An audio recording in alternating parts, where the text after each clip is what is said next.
بسم اللہ الرحمن الرحیم وصلی اللہ علی النبی الکریم وعلی آلہ وصحبہ اجمعین وبعد۔ گزشتہ کل کی روایت میں جو بعث خسف کا تذکرہ ہم نے چھیڑا تھا کہ وَيُبْعَثُ إِلَيْهِ بَعْثٌ مِّنَ الشَّامِ فَيُخْسَفُ بِهِمْ بِالْبَيْدَاءِ بَيْنَ مَكَّةَ وَالْمَدِينَةِ فَإِذَا رَأَى النَّاسُ ذَلِكَ أَتَاهُ أَبْدَالُ الشَّامِ۔ یاد کرو اس کو۔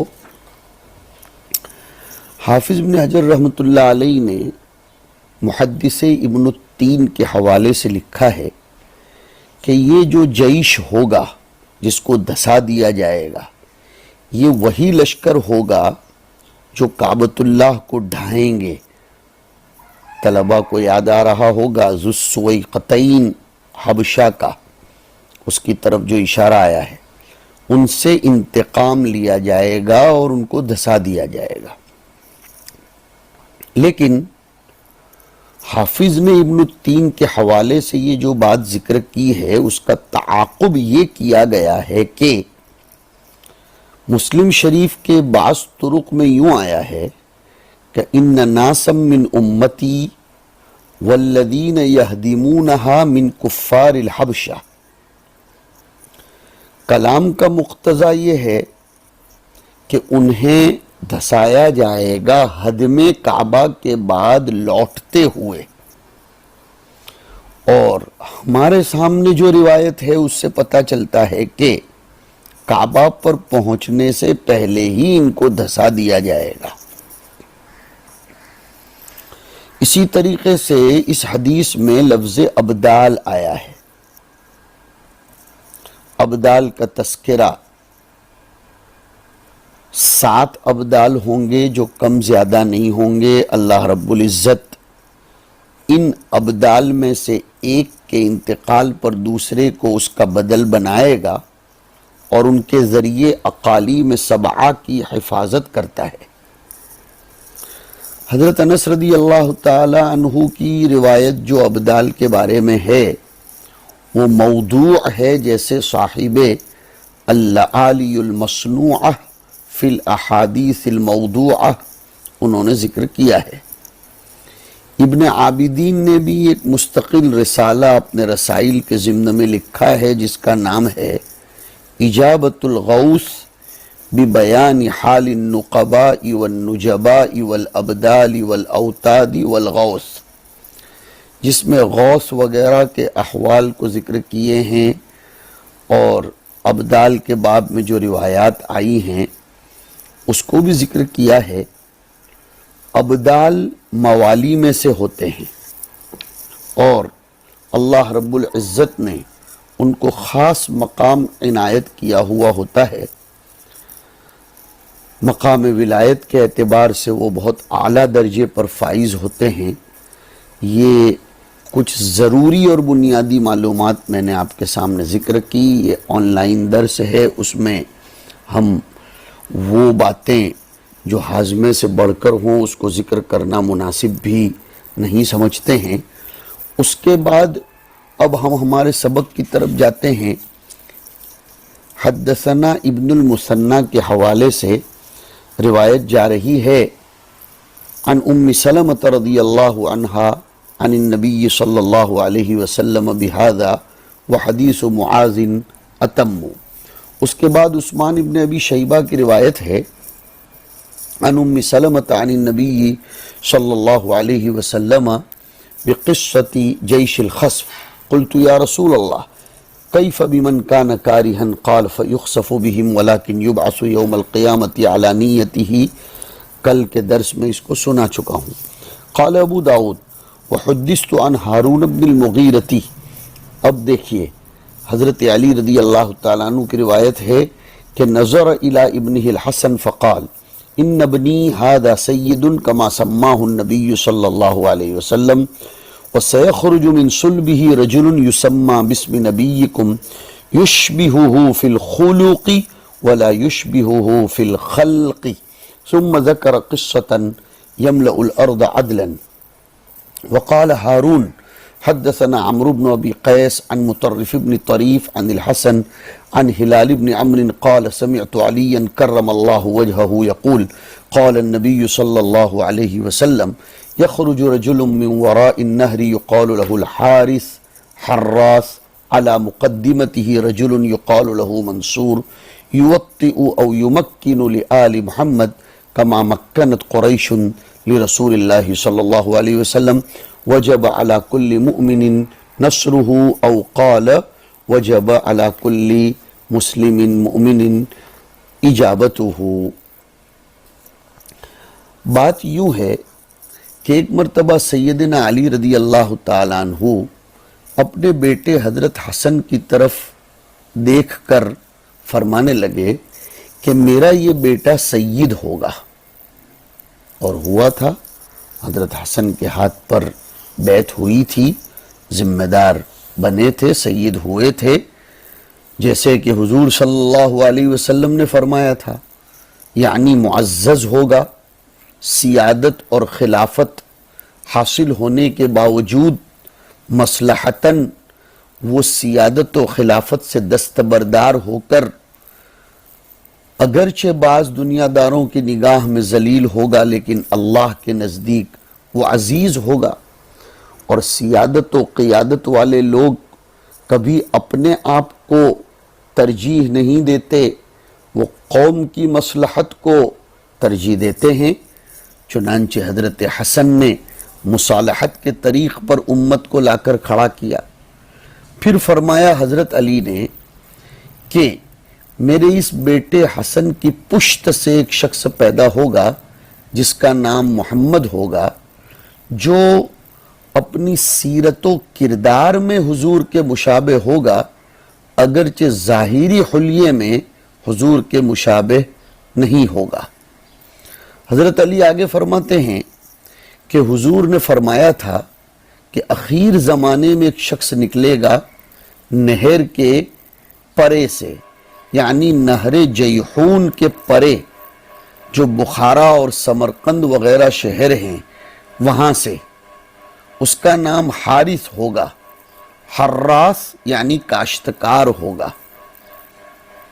جو شخص نیک ماوراء النہر سے نکلے گا جس کا تذکرہ کر رہے ہیں، اس کے مقدمۃ الجیش پر ایک شخص امیر ہوگا، اس کا نام منصور ہوگا، جو محمد صلی اللہ علیہ وسلم کے اہل بیت میں سے ہوگا، مطلب امام مہدی کی تائید اور حمایت میں کھڑا ہوگا، جیسے کہ مومنین قریش نے حضور کی تائید و حمایت میں کھڑے ہو کر آگے بڑھ چڑھ کر حصہ لیا تھا.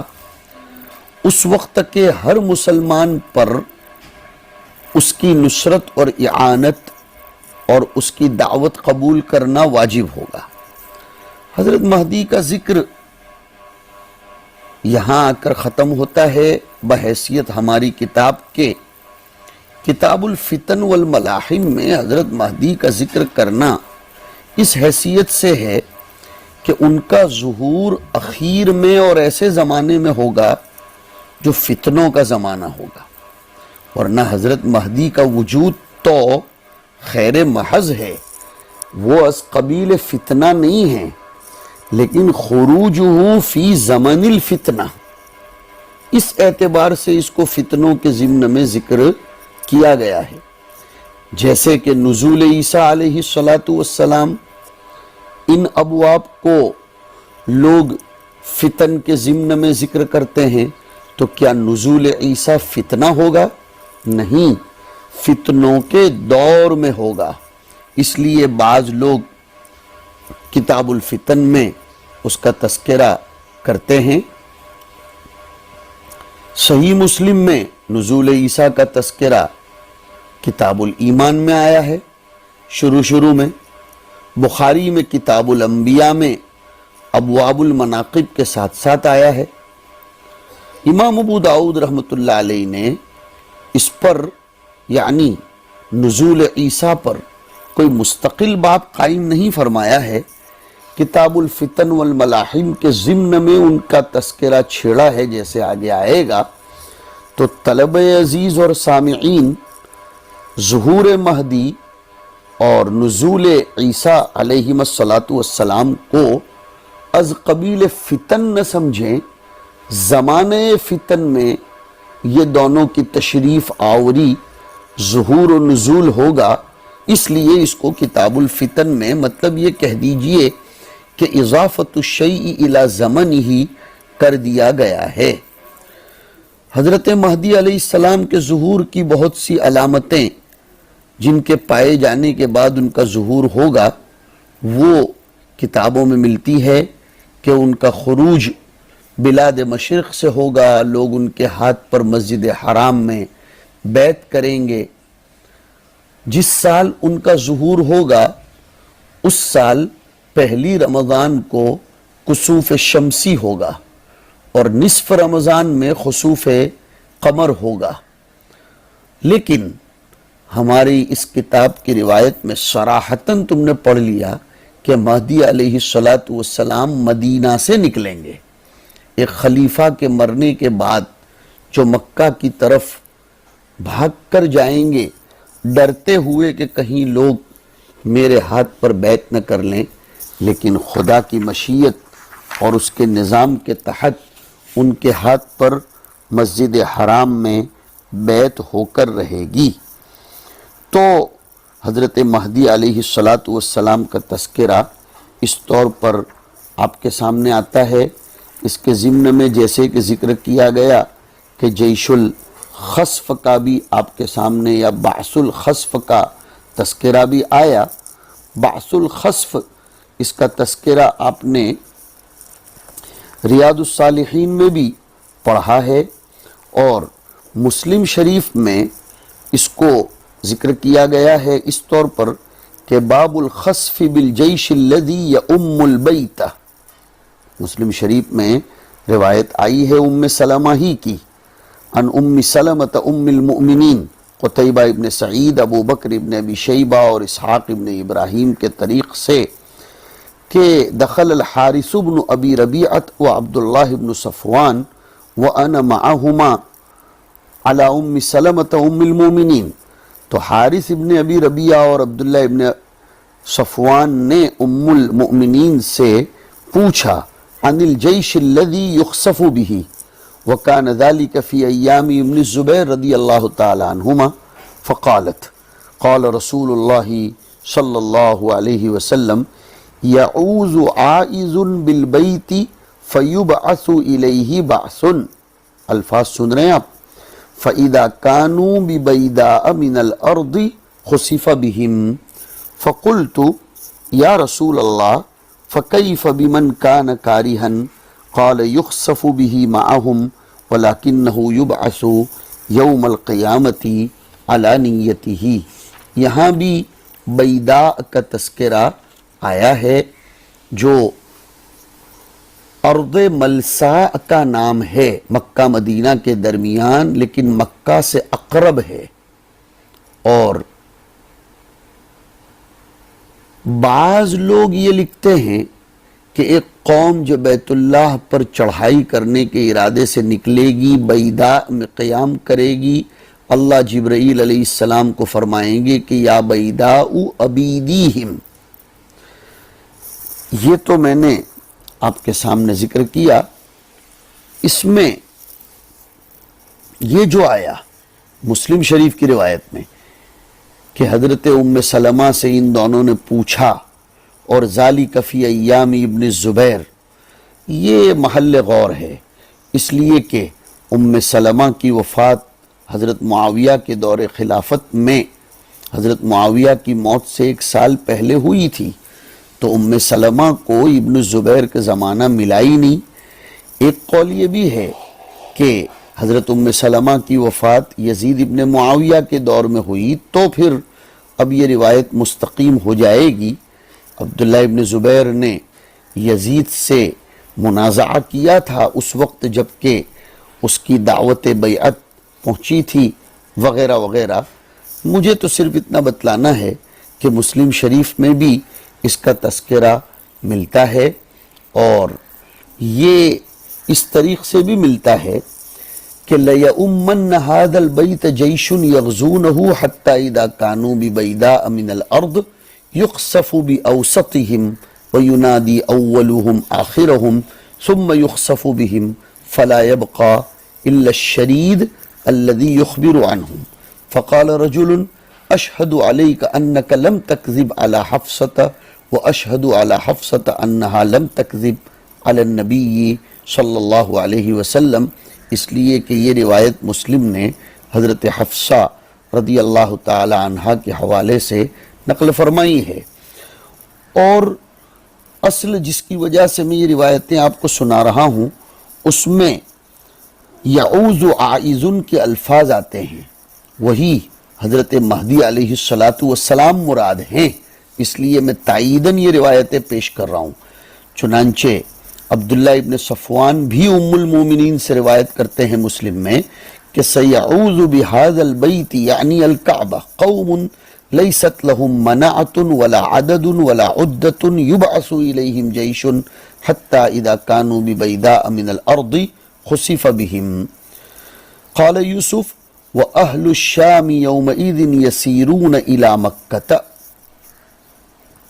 اسی طریقے سے حضرت عائشہ کی روایت میں بھی آیا کہ عبیث رسول اللہ صلی اللہ علیہ وسلم فی منامہ، عبیث بمعنی اضطرب بجسمہ لحول ما رآ، اور بعضوں نے ترجمہ کیا حرک اطرافہ کمن یأخذ شیئا او یدفعہ، یہ ہے عبیث رسول اللہ صلی اللہ علیہ وسلم فی منامہ فقلنا یا رسول اللہ صنعت شیئا فی منامک لم تکن تفعلہ فقال العجب ان ناسا من امتی یؤمون بالبیت برجل من قریش قد لجأ بالبیت۔ دھیان دے رہے ہیں آپ، یہ ہے جس کی وجہ سے میں روایتیں سنا رہا ہوں۔ حتی اذا کانوا بالبیداء خسف بهم فقلنا یا رسول اللہ ان الطریق قد یجمع الناس قال نعم فیہم المستبصر الکلام والمجبور وابن السبیل یہلکون مہلکا واحدا ویصدرون مصادر شتى یبعثهم اللہ علی نیاتہم۔ فیہم المستبصر والمجبور، مستبصر یعنی المستبین للامر القاصد لذلك عمدا، اور المجبور بمعنی المکرہ۔ یہلکون فی الدنیا، اور کلام نبوی کی بلاغت پر غور کرو کہ وَيَصْدُرُونَ مَصَادِرَ شَتَّى یعنی فی الآخرہ، مطلب کل یبعث علی قدر نیتہ۔ اس میں ایک بہت اچھی بات بتائی گئی ہے فقاہت حدیث کے قبیل کی کہ اہل ظلم سے تباعد اختیار کرنا چاہیے، ان کی مجالست سے تحرز اختیار کرنا چاہیے، ان کی مجاورت نہیں کرنی چاہیے، ورنہ دنیا میں ہی کم از کم صحیح وہ عذاب پہنچ سکتا ہے جو اہل ظلم کو پہنچتا ہے۔ یہ چند روایات میں نے بطور تائید کے پیش کی تھی۔ آئندہ ہم ابھی اور حضرت مہدی کے باب میں کچھ تذکرے کریں گے، اگرچہ ہماری کتاب میں تو جو روایات ہیں وہ اس سلسلے میں ختم ہوئی ہیں، لیکن ہم مزید معلومات آپ کو دیں گے تاکہ اس سلسلے میں تتمہ فائدہ ہو جائے۔ وصلی اللہ علی النبی الکریم۔